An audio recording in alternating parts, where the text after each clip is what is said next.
Now, using the interactive blend tool.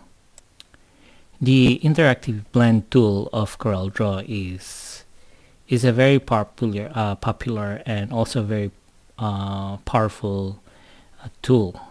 Okay, so with the blend tool, you can create this kind of graphic, and you can also distribute a graphic using a blend tool. Okay, anyway, we'll go for this first example here. This first example, it's a button. It's very simple to do this. So with this one, I'm going to create a rectangle, and I'm going to my shape tool. I'm going to round the corners by doing this. Okay, now if you look at this one, there are two objects involved here. It's this one, and it's also the last object here. Okay, and this one are the blends. Okay, so with this one, I'm going to create another one over here, and I'm going to round the corners too. I'm going to blend these two objects, but before doing that, I'm going to color it. So for example, here I'm going to color it this one. And it's also best when you're blending two objects and you want to achieve this kind of effect, to remove the background, the outline. So you go to your outline and then click on none.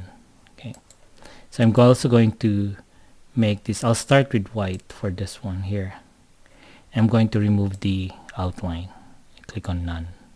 Okay, so now I'm ready to do the interactive blend tool or effect. So I click on the first object, which is the bigger rectangle, and I hold down shift and select this one here, the white rectangle, small rectangle, and I go to effects and I click on blend. And when I click on blend, a docker will show up, which is this one here. Now here the number of steps is how many steps do I want it to blend. Okay, let's try 20 first, and then I'll click on apply here. Okay, so that's what you get when you do the blend. Now let's say we're going to make this 10 blends only. I click on apply here. So if you notice, I'm just gonna zoom in here.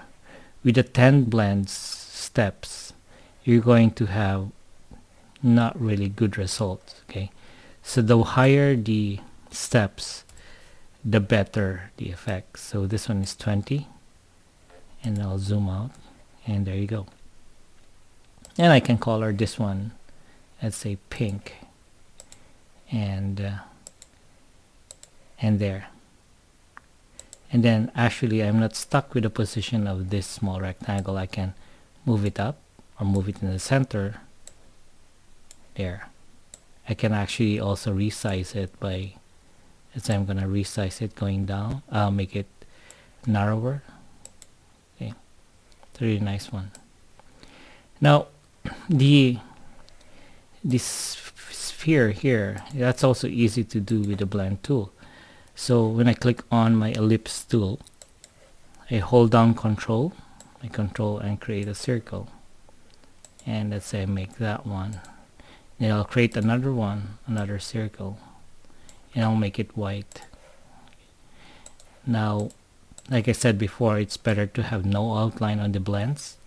So I click on that and go to outline and click on none. Now I'm ready to do the blends here. So I'll make it 20 steps too, and click on apply. There you go. And I can also even resize this, or maybe make it a different shape. There you go. It's pretty easy. Now this one you can also distribute you can also blend two objects with different size. Okay, let's say I'm going to make this one that color, and I'm going to make another one which is orange here. I'm going to remove the outline of both outlines, and I'm going to blend this one. I'll start with 10 steps and I click on apply. There you go. And I can just manually decrease the steps. There. Very nice.